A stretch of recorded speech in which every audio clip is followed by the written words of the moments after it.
don't worry, we have more. So that does bring us to broad topics for the month, and we shall start with, of course, the return of King of the Mountain. Well, obviously, my pick for the King of the Mountain is the King of the Mountain himself, Jeff Jarrett. Yeah, how could he possibly lose the match that's his namesake? Of course, it'd be ridiculous. Could never ever happen. You can't lose it if he's not in it. So the May 20th episode of Impact, the first of 2 episodes, a great episode of TV, by the way. Maybe one of the best, if not the best. Yeah, we were talking about this in the watch-along, where I still think the first episode of Impact is the best. I think it felt like just the most high-energy big deal. It also had, like, probably better matches on it. Yeah, but this is like such a mile a minute, 45 minutes of television, where there are so many angles. Yeah. It is just stuffed to the gills with things happening in a way that this television show rarely is. Sometimes you go months without as much as happened in this episode of TV. Yeah, for sure. Like, it's just action, and it feels like a real show. Like a real pro wrestling show. It's not just dudes coming out to squash people for no reason. Yeah, no, everything felt like it had purpose and was building to something. So Mike Tenay's in the ring, which usually is a harbinger of the King of the Mountain, Jeff Jarrett, but this time he introduces the new NWA World Champion, the phenomenal AJ Styles. You are, I am. AJ comes out, the crowd is very happy to see him. AJ thanks the fans all over the world. That's me. You're a fan all over the world? Mm-hmm. Were you happy to see him? Yes. Were you the one that motivated him to beat Jeff Jarrett? I like to think so. My favorite part of this promo is every time AJ Styles finishes a sentence or pauses halfway through a sentence, Mike today makes like the most positive affirming faces. Just an old-time face guy. He makes so many faces in the, like, AJ's promo was like 90 seconds tops, and Mike today makes maybe 130 faces. A mile a minute. A face a minute. Like, AJ's like, thank you, the fans, and Mike Tenay will do, like, a hell yeah face, or he'll be like, I'm NWA champion, I'm so happy, and he'll, like, nod to the camera. He's, like, so happy that, one, he's out here with somebody other than Jarrett, which I think pleases him, first and foremost. Big creepy smile on him. And 2, he's trying to, like, sell the idea that, like, this is a good AJ promo, and it's nothing wrong with it, but it's not like, wow, what a promo from the new world champion. Tenay brings up that Abyss is now number 1 contender. He won the 20-man gauntlet match at Hard Justice. He's one of the contenders, sure. Abyss keeps getting screwed over. It's because he doesn't have a manager to manage his contracts. Yeah, because he got his contract wet after he won the Full Metal Mayhem match. No, the other one. Final Assault? Whichever one he won. No, Full Metal Mayhem was where he became number 1 contender. And then he handed that wet contract to Tracy and Trinity and they lost it. It just disintegrated. So that's how he lost his first world title match. And this time he beats 20 men to earn 1 of 5 spots at King of the Mountain. Yeah. I guess technically he beats 19 men. He did not beat himself. But he did beat himself. Worked himself into a shoot. So yeah, Tenay's like, oh, he's number 1 contender. And AJ's like, I faced him at Lockdown. He's a true monster. Before, of course, Jeff Jarrett does interrupt. Jarrett's like, you only won because of Ortiz. And AJ's like, well, if you want a rematch, come and take this belt from me right now. Before Monty jumped in from behind. Tenay did the same thing Don West did when Dustin Rhodes was hit with a chair. He's like, AJ, look out! But he still got beat up by Monty. A great alpha bomb. He fought back. Monty dropped him with the alpha bomb. Abyss's music hit. He charged to the ring, and there was a big whose side is he on moment as he feigned to help AJ, but then dropped him with a black hole slam before Sean Waltman and AMW made the ultimate save. It's a good segment. Yeah, good angle, gets things moving toward a King of the Mountain where you already know, like, alright, you have Styles, you have Abyss, you have Jarrett, you have Monty. Those are your 4 guys. You know that from this segment, which is always a nice bit of TV. Oh, and Jarrett, of course. I said Jarrett. Oh, sorry, I thought you skipped past. I instinctively skipped past Jarrett in my brain at all times, but I did say him that time. Alright. You're like, Jarrett's like, it's an agenda against me. Yeah. Jarrett missed a May 21st booking with Cyberspace Wrestling in Wayne, New Jersey, telling the promotion at the last minute he couldn't come or wrestle because he had a concussion from the Tito Ortiz punch. Tito Ortiz punched him so hard he did in fact actually get a concussion, it appears. Sure. Even though he did wrestle on the TVs afterwards, so that's not a good idea if you have a concussion, Jeff. Don't do that. Yeah, sure. Definitely did. Ortiz was told to make the punch look as real as possible, and they did hear that there was no real heat on Ortiz because they're like, make it look real. He made it look real, concussed them, but listen, you get what you tell him to do. Yeah, so please retract your statement from last episode where you were like, normally MMA fighters either do really bad punches or punches that actually hurt people. Yeah, but if you're gonna do one... You gotta make it look good. I just want you to retract your praise so you're consistent. Never.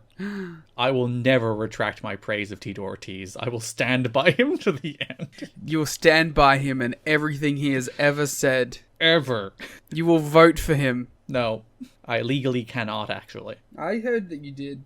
Voter fraud? Yeah, I heard that you committed voter fraud and voted 10,000 times for Tito Ortiz. To be fair, if he is anything like every other Republican, he should be really mad at me about that. Yeah. They really do get worked up about, quote-unquote, voter fraud. Which is definitely happening all the time. We went backstage and Jarrett was shouting at Dusty, demands his rematch, and Dusty's like, you got your rematch in a King of the Mountain match that will have you, Styles, champion, Monty, Abyss, and a wild card. And Jarrett is initially very upset at that announcement. He's like, how dare you put me in a match with 4 other men? And he's like, wait a minute, Abyss and Monty are on my side. It's 3 versus 2. So the numbers game is to my advantage. And at Slammiversary, the numbers won't lie. They will spell disaster for AJ Styles. Larry Zbyszko was at the announce table for no real reason. They never explained it. He's just sitting there with Mike and Don. Because it's nice to see Larry. Raven comes out and he's like, I'm going to be the wild card, right? Or I will turn TNA into a bloodbath. I believe him. Larry's like, well, wait and see. We haven't decided yet. And then Raven replied by being like, you're old, you're washed up, you only did that one match in Shea Stadium, you're such a loser. And then he slapped the headset off Larry, which Larry initially looked to get angry at, and then he sold. Larry's great. Larry Zbyszko is so good. Because we are moving into Larry Zbyszko as the full-time authority figure on the show for the bulk of a year. This is a subtle nod to that. Some foreshadowing, some would say. Yeah. As Raven doesn't go to Dusty to get put in the match. He goes to the real source of power, He Larry goes Z. to the living legend. So Larry eventually fires up, he throws some punches at Raven before Raven then makes a comeback and beats the living hell out of Larry Zbyszko. Can we talk about these Larry Zbyszko DDT cells? Go for it. They're so great. He looks like he takes like spike bumps off of them. Yeah. Yeah, they look so good. We were kind of talking about how a few months ago it felt like a weird time to strap up Raven. But man, like, they have managed to heat him up again. Not to the level that he was the first time when he should have won the belt. But he definitely is like a hot act again. Like, they've gone all in on him being like loose cannon crazy. Like his promo at the pay-per-view where at Hard Justice, where he was like, I'm going to beat the shit out of you, Sean Waltman, I'm going to kill and maim you, and then you'll be taken away in an ambulance, and I'm going to blow up the ambulance too. Like, he has gone all in on being like, I am a sadistic, horrible human being. Domestic terrorist. He is a terrorist, and he's finally snapped, and he's like, nothing will stop me from winning this belt now. I have been put to the side too many times. I am just going to start killing people. Jeff's like, just you wait, I'll try my best. Yeah, so he dropped Larry or 2 Raven effects, then security came out, he disposed of them too, before Dusty came out and suspended Raven, and Raven did the classic, you can't fire me, I quit. That's where Dusty was like, that's a good strategy. Styles bursts into Dusty's office, he's mad about the King of the Mountain. Dusty's like, there's a look on Dusty's face that is like, I am so over all of this shit at this stage. Yeah. He doesn't, the thing, and we talked about it a little bit, is like, I don't think he respects the company. No. He's just like, it's a paycheck. I don't think he ever really respected it. He probably enjoyed being in a position of power again, but I don't think he ever really thought it was going to be anything. Yeah, and I just don't get the sense that he cared whether the show was good under his watch. No, I think he just enjoyed being a showrunner. Like, it's the classic thing after a bad Dynamite that you're nearly guaranteed a good Dynamite the next week. Yeah, because Tony Khan really cares. Like, you can say a lot of things about Tony Khan, but the one thing that, like, is a undisputed fact is that he cares. Yeah, if he feels like he's let his audience down in some way, he will try to make up for it. Yeah, I love a bad Dynamite. Because I know next week my man's gonna go crazy. Whereas here, I don't think Dusty would think for a second whether the shows are even good or bad. I don't think he thinks about the shows after they're done. I don't think he thinks about the shows before they're done based on his booking, but... Yeah. Dusty's just like, I'm a little bit hyper myself, daddy. Before he books Styles and a partner of Styles choosing against Jarrett and Monty as the main event next. They should have picked Abyss. Which is actually, when you think about it, a thing this show basically never does. I think only like the Jarrett and Monty title match was a match that they made one week to do the next. Every week you just tune in and it's like a black box of whatever you're going to see. Like, they barely even announced matches during the show. They actually did it during the opener on this, where TNA is like, oh, on this show you're getting Team Canada versus AMW and Abyss versus Chris Sabin in the main event. And even then I was like, they never do that either. Like, they never just like, here are the matches coming up on this episode of TV. It's weird to be like, oh, the basics of wrestling television are here. But to be fair, like, I feel like even in the modern zeitgeist, it took a long time for that to happen. Like, there was just a period where matches weren't announced, which is silly. Part of it was like the Crazy Vince's stuff, where it's just like, matches weren't announced. Crazy Vince. Just because scripts weren't written. We should also just mention at this point that Monty killed Sonny Siaki at the start. Oh yeah, there was a squash match, I guess. There's no other reason to bring that up. Where Monty did beat him in less than a minute. A real squash for Monty. Like, nothing. Like, Siaki got 0 offense, basically. Which, like, again, I wouldn't go so far as to say Siaki's a push start at the moment. But, like, he is in a new tag team with Apollo. They are just doing something. And that's, like, the classic sign of a new booker. It's like, they don't care about that. He's getting squashed in a minute. Yeah. Like, there's not a ton of upheaval from the new booker stuff. Like, Team Canada are getting a push, which I wonder why. Yeah. But I think they're also right to push Team Canada. One of the good acts. Yeah, and I think they were de-escalated too much. They were pushed too far down the card to become just complete comedy nerds. And we talked about how they can be that, but they're an important part of the show, and when they're not on the show is worse. So they are heated up a little bit this month. But there's not like a ton of other stuff that's like, whoa, they really threw the things they were doing out the window and started again. They more just like are starting to move in different directions. So the main event of this episode, a kind of surprising TV main event that I was into, Abyss versus Chris Sabin. The one thing that I didn't love is that it was in the two guys that are in the middle of stories. Yeah. And, you know, you didn't really want either guy to lose. But at the very least, they did beat Sabin by advancing his story. Yeah. At the very least, they did a fuck finish. But, like, they did a fuck finish that served the angle Sabin was Yes. Yeah, I get it. On the tiers of fuck finishes. But, I don't know. That's the one disappointing thing. Although, like, the match kind of rocks. Yeah, because Abyss is always more generous than he ever should be. Yeah. So he does a bunch of stuff with Sabin where, like, the match starts with Sabin trying to arm drag Abyss, and Abyss just pulls him up in the air, and Sabin does, like, a flip bump. Which rules. Yeah. Sabin is, like, standing on the top, and he jumps over the post and ran as Abyss on the floor, which also rules. Yeah, they do a bunch of crazy shit. Yeah, worth noting, Jarrett's on commentary for this match. And also, TNA informs us before this match that Raven threw a fit. He had destructive fit backstage after he was suspended and then quit. And we'll see footage of that next week. See, I have to admit, I think this was good hype for the next show. Because I was even, like, watching it, I was like, oh, I want to see what Raven did. Yeah, who did he kill? Yeah. Did he actually blow up that ambulance? There's one thing that Scott is doing better than other bookers. Is that I feel like he is building up the next TV. Yeah, it's not just shows that exist in a vacuum, which Impact is, as we said, it's always been, it's just 40 minutes that you tune in every week. And then, like, there's angles that continue week to week, but it's never like, oh, next week tune in for this big main event. Whereas, as you said here, they have the hook of Raven's footage next week, and they have the hook of a TV main event next week, Styles and a partner. They actually mention here that Waltman will be Styles' partner, so it's Styles and Waltman versus Monty and Jarrett for the main event next week. So there's hooks! There's actual reasons to come back! Send hooks! It's a real episodic TV show. My god, they've finally grown up. Yeah, so TNA and Jarrett are on commentary. Jarrett's like rubbing it in. And there's a shot at one stage where it shows them all at the table. And TNA is just, he's calling the match. He's calling whatever Sabin and Abyss are doing. But he, while doing it, giving Jeff Jarrett the most sensational side eye. I do love that he doesn't trust him, like, at all. No, he's keeping eyes on him at all times. Abyss grabs a chair from the buckle that he set up in. Sabin dropkicks it into his head for a near fall. Sabin gets Abyss up for the cradle shock, has him on the shoulders, but then Michael Shane runs out, super kicks him, handing Abyss the win with a black hole slam. They definitely did a lot to make Sabin feel like a big deal in this match, and I wonder why that happened as well, he says, sarcastically, knowing. I wonder who trained Chris Sabin. There's no way of knowing. Nah, it's impossible. Again, we were mentioning the watch along. It's a good thing Scott D'Amore trained some real good wrestlers.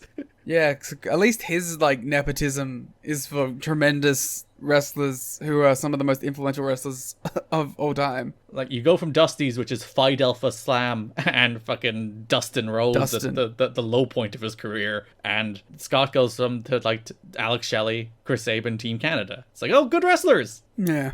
3 tremendous acts at this point. So earlier in the show, when Abyss laid out Styles with the Black Hole Slam, the inference was that Abyss was Team Jarrett It was Jarrett, Monty, and Abyss as a stable, whereas here Jarrett offers Abyss the handshake. Abyss hesitates once again, accepts, and then pulls Jarrett into a black hole slam as then he and Monty posed over Jarrett's beaten body. Yeah, I think this was good and it was needed. Yeah, again, it heats up Abyss, it puts him in a main event angle, it makes him not a lackey to Jarrett, and I think Abyss's worst problem, I think, is in his entire run so far, as he spends most of it as a lackey to somebody, whether it's Goldilocks, which was enjoyable, but probably not where Abyss should have been, or Kid Cash. I do enjoy that this whole episode, Monty's been, like, side-eyeing Jarrett every time Jarrett's like, yeah, we're a team, we got this, and Monty's like, yeah. Do we got this? Like, when he goes and he turns to Abyss and Monty, he's like, it's 3 of us, the title's coming home. Monty's like, fuck you.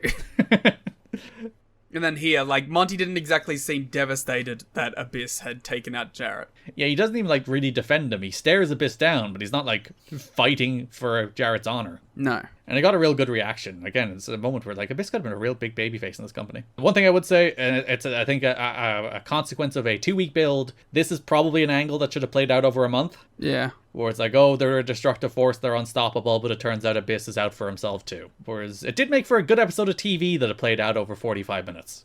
100%. Felt very kinetic. So they showed the footage of what Raven did on the next episode of Impact, May 27. Raven, he tried to run over a cameraman with a car. Hey man, I respect that. Again, they're going like full unhinged. The man wants the NWA title and he will kill people. He will kill people to get it. Yeah, he'll kill people who are like just doing their job, let alone people that are actively trying to stop him. He does a promo then about how this is a conspiracy by Rhodes to keep him away from the belt, and he is going to make everybody suffer until he gets his shot at AJ. Later in the show, Terry Taylor has Monty Brown and Jeff Jarrett. Jarrett said he's not concerned with everything going against him lately after Abyss chose to Black Hole Slam him. And then he's like, at least Monty knows what the right side is. And that is again where Monty gave him just like, do I? And then Jarrett walked away to get ready for their main event, and Terry Taylor's like, how do you feel about this, Monty? And Monty's like, there is only one alpha male. That's the definition. Yeah, you can't have 2 alpha males, then they have to fight. My god, the alpha male and the sigma male colliding. Who would win that fight? Come on. AJ Styles and Sean Waltman faced Monty Brown and Jeff Jarrett in your TV main event of your Girl Home show. Nice to have a match of this star level on the show. Yeah, again, real stars, the A-level stars interacting on TV, which is nice. That being said, it was okay. Yeah, it was a perfectly fine TV main, nothing special. It did make me think about how we never really got in a Styles and Monty match. Whereas, like, I think if Styles was actually going to be NWA champion long term, and they did the Styles-Monty main event on a pay-per-view at this stage, they'd probably have a real good match. Yeah. Abyss watched on from the top of the ramp, so you had all your King of the Mountain people here, at least supposedly. They did not actually announce who the wild card would be until, I assume they did it in the build-up to the pay-per-view at some stage, because it never happened on TV, because even in this TV main event, after Styles announced that Waltman would be his partner, they were still playing up, it's like, who's the wild card? Probably just announced it on the website. I do wonder if they were hoping to get somebody better, because, like, Matt Hardy has been in negotiations with this company for a while, and it's like, it's been assumed that Matt Hardy will come in, and even it's reported after the pay-per-view that he will come in July. Obviously, he goes back to WWE, he never comes in until 2011. But I wonder if they were thinking maybe Matt Hardy there, which would make sense why they didn't announce it. But I don't know, I think it was kind of meant to be Raven the whole time, right? No. Ah. Again, talk about that in a second. Fucking Jeff. So you can tell Jarrett's not a great tag team wrestler, by the way, because he whipped Waltman right toward the corner where AJ is when getting the heat. There's like 6 of them. Yeah, there's so many other sides you could have whipped it. There's 2 you can't, and 4 you can, where AJ doesn't look stupid. Choose any of the 4. He's not a tag team guy. He doesn't understand these things. So Jarrett was lining up, hitting Waltman with a guitar. Waltman was being held in place by Monty. Rudy distracted him, being like, hey man, you can't hit him with a guitar. While he was distracted, Waltman switched positions with Monty. Jarrett swiveled the hips, turned, smashed Monty with the guitar. I was like, oh my god, what have I done? As Styles then pinned Monty with the spiral tap. So if there was any loose alliance between Monty Brown and Jeff Jarrett, it just collapsed. Yeah. Monty, Monty don't take that shit. And one of my favorite little angles, it's my favorite thing. So after the match, they're celebrating Styles and Waltman just picks up the NWA title and gives it a long stare. Yeah, that's some classic wrestling shit right there, and I love it. Yeah, and they don't even do, like, he just hands it to AJ. They don't even do the thing where he holds on to it or anything. He just picks it up, and for like 10 seconds, he just looks at it. And then he gives it to AJ. Like, there you go. Wrestling can be so simple. Yeah. I did appreciate how both episodes of Impact this month ended with Mike Tenay, now on the booking committee, screaming at the top of his lungs, "What an impact!" He's so genuinely into it.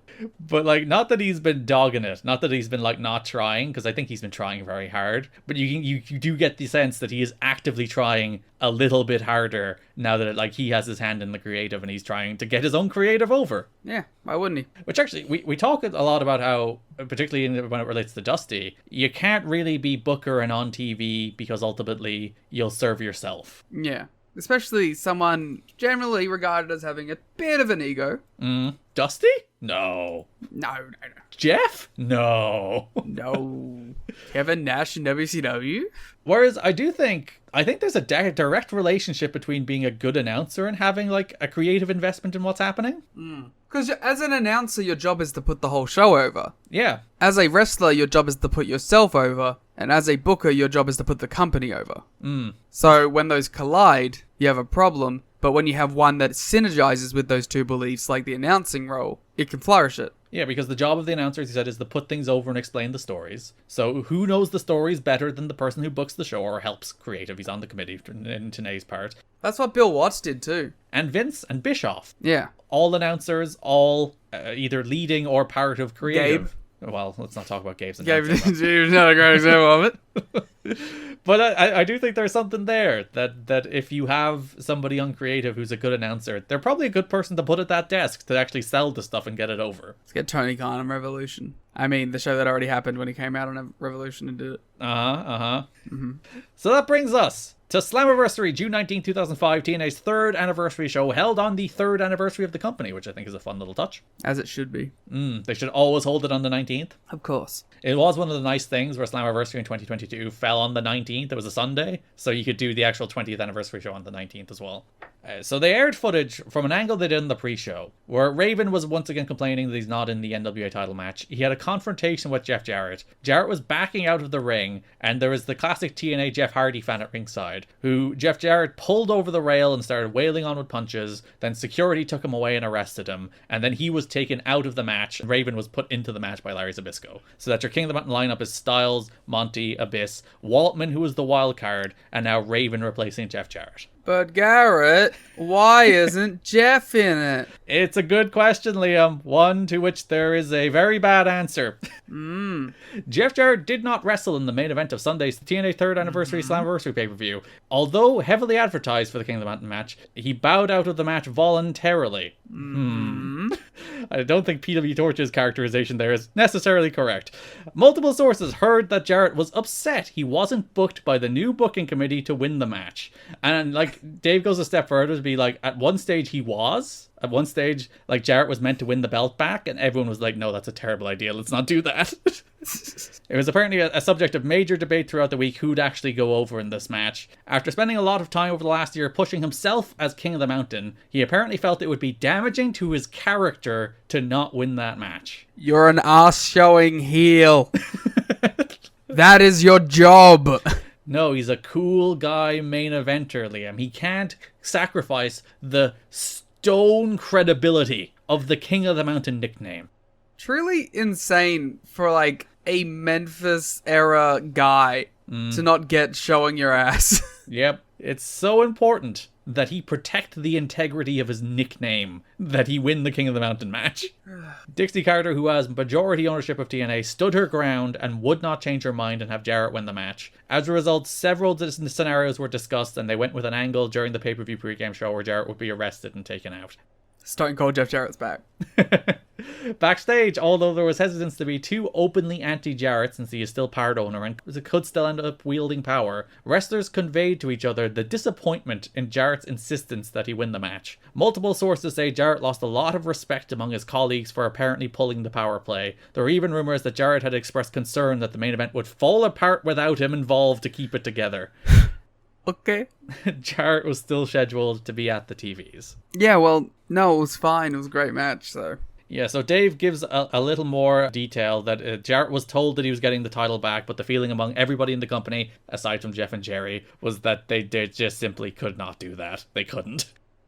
Why even tell the man? Why get his hopes up? Yeah, and like again, it's colored a lot by all this stuff we talked about at the start of the show, all the little ownership things that are going on, all the potential takeover bids. So there is a lot of contention between the Jarretts and the characters, and that is like boiling over onto creative decisions. And like, there's no world in which Jeff should have won this match. None. No. Like, one, he's held the belt for 11 months. He is the 6th person in this 5-person match that I would have put the title on.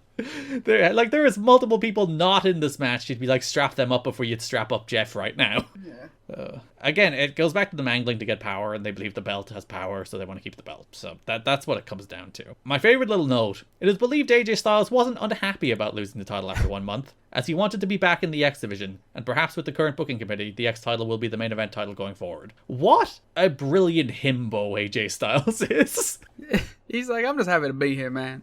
He's just like, he doesn't have like much of an ego about it. He just wants to go out there and have good wrestling matches, and he doesn't care if he's champ. He doesn't like. I'm sure there's parts of his career where he does begin to like get an eye for politicking, because you kind of have to in the world of wrestling. But I love the pure innocence of the man here, apparently being like, I don't particularly mind. I just want to have cool X Division title matches. He's like, I've already been the champion of the flat world 3 times. Dave says it's reported Jarrett did not take the change well and refused to participate in the main event, and at this point has no planned match for the next pay-per-view either. Then go away. One wrestler in the match was even openly talking to fans about Jarrett refusing to do the match because King of the Mountain is his gimmick, and he didn't want to lose. Raven or Waltman?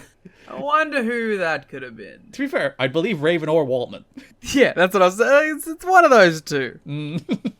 And many people in the industry as a whole and wrestlers in the company were privately talking, as we mentioned, about how much respect they lost for Jarrett over this. Jarrett was trying to save face when asked by fans about it, saying it was part of an angle. Everyone hates, like, even the people who liked him now are like, ugh, what a dick. Like, this is the point where he does seem like just unbearable to deal with, right? Where it's like, this is my company and it's been taken away from me for pretty reasonable reasons. You were champion for like a year and were always the top guy on the show. It's been 3 years. There's been no advancement in the company. Just fucking take an L. As we were mentioning, it is June 2005. Since November 2003, there has only been 6 weeks where he has not been champion. Yeah, just take an L. 6 weeks out of 18 months. That being said, really look forward. I mean, when he won the tag titles at Revolution, I was all in on it. We're recording it's the night of Revolution, in case people Shut up! Don't tell them! But yeah, Jarrett making a big old show of himself. I hope right now he's talking to Tony and he's like, it'd be really against my character as the Outlaw to lose this 4-way for the tag team titles. As the last Outlaw, I cannot lose to a team managed by the old Outlaw, so... Yeah, of course. So what we're saying is Jarrett will get attacked will attack a fan in the pre-show, and Raven will take his place. And the fan will be dressed as Danhausen rather than Jeff Hardy. Yes. Maybe Orange Cassidy. It'll be Jeff Hardy dressed as Orange Cassidy. Yeah. So that does actually bring us to the match. It's a great match. It is. It's, I think, for 2 for 2 for real darn good King of the Mountains. Yeah, fuck all the King of the Mountain haters, first of all. Us King of the Mountain respecters stay living. Yeah. Everyone else, fuck off. It's just a big dumb spot fest where they do a bunch of crazy shit and ladders, and the thing that makes this one so great is like the pacing is tremendous. I was a little bit disappointed because on the TV they did a video package on the rules of King of the Mountain. No Scott Hudson. No Scott Hudson. At no point did I see Scott Hudson say the words "the rules are simple." Devastating. I was very upset. And that's why Jeff refused. He saw that package, is like, I can't do the job now. No one will understand that the rules are actually quite simple. It's really just a ladder match. Yeah. Waltman immediately crossbodied Raven off the box while Styles ran at Abyss off the ladder, so we started like a real clip. Yeah, they just go 100 miles the whole time. Monty pounced Raven to become eligible within like the first 90 seconds. So like, we're going. Yeah. Monty then pinned Waltman with an alpha bomb, and Don West did a good job of explaining. It's like, well, Monty is already eligible from pinning Raven, but if you pin somebody else, you send him to the box, so that takes him out of the match for 2 minutes. Which has always been some great continuity, I thought. Monty then pounced AJ, but Raven pulled him out of the ring and stole the pin, so he's eligible. AJ goes to the box. AJ and Waltman then struck up an alliance in the penalty box. It is worth noting, pre-tape earlier in the show, Franchise had Waltman, and he asked him, how'd you get in the match? And he's like, I'm pretty good at politicking, for Shane. But the important part of this is Waltman says that tonight there's not going to be any unity. I'm a lone wolf. AJ clearly did not see this promo. So Waltman insists that there's not going to be any alliances. He's out for himself to win the belt tonight. But Foreshadowing! while both him and Styles are in the penalty box, they seem to strike up an alliance of sorts. I love the penalty box. Yeah, and you can always do cool moves off it or into it. See, that's what we've been saying is more like, just make new matches. Seriously. And not matches that are just like different names for old matches. Yeah. The last burial. Abyss pinned Monty with the Black Hole Slam to become eligible. Styles spiral tapped Abyss through a table on the floor to also become eligible. It was This awesome. match was just going. Yeah, this is one of those ones where it's like, go watch it. So Styles, eligible, has the belt, he's climbing, and then he happens to drop the belt. But his pal Sean Waltman's right there. It's his friend. His friend Sean Waltman picks up the belt, and he goes to hand it to AJ. And he's like, here, pal, go win the belt. This is your time. And then betrays him and X Factors him off a ladder. How could he do this? That makes him eligible. Abyss pushed Waltman and AJ off a ladder. Waltman just took a regular bump to the floor. AJ took a bump through a table, because of course he did. But like, you could see Waltman being like, fuck, where am I gonna land? And AJ's just like, table, wee! Whee! Abyss goes to climb the ladder, but then Monty pounces him off the ladder through a table set up in the corner. Also ruled. Yeah, everything in this match rules. Raven even flowed Monty, climbed the ladder. Abyss tried to climb, but Raven stomped him off, and Raven hung the belt to become the new NWA World Champion, and finally, after over 2 years of saying it, fulfilling his destiny. Took him a while. Some would say too long. Some would argue it should have taken him 3 months. But hey, we got there in the end. Yeah, because he should have been champ when he faced Jarrett. He should have been. He just should have been. And then there's multiple places through the next 2 years where you're like, why aren't you making Raven champ? Then they're heading onto TV. And then he turns babyface, and you're like, oh yeah, he's doing well here. Why aren't you turning him? But he should be champ. He should be the one to beat heel Jarrett. That makes so much sense. Yeah. And then he never is. And then for some reason, like the 6 weeks where Jarrett's not champion is a 4-week Styles reign and a 2-week Killings reign, which are fine. But like, why not Raven? And then Raven goes into that weird period where he's still having like good matches. He has like the Monsters Ball match. He has some matches with Abyss. He has some matches with Monty. He then goes into like the Dustin stuff, which just kind of stinks. But then he goes back to the Jeff Hardy stuff, which is pretty good.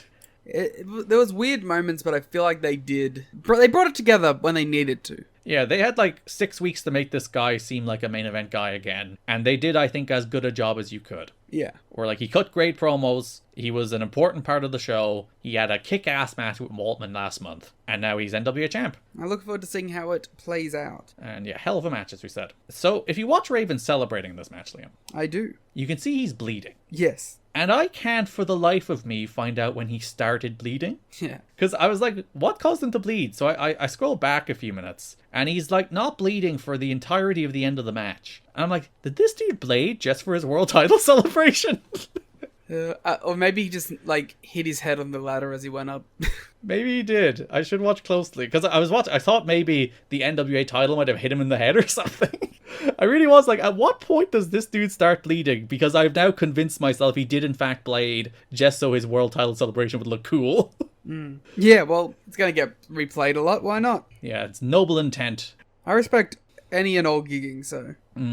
As Mike Tenay does scream, destiny fulfilled, as we go off the air of that show, to kind of fulfill a 2-year arc. What is kind of a 2-year arc. A 2-year arc that shouldn't have been a 2-year arc. And was an arc with a substantial valley in it, but it peaked pretty well. Yeah.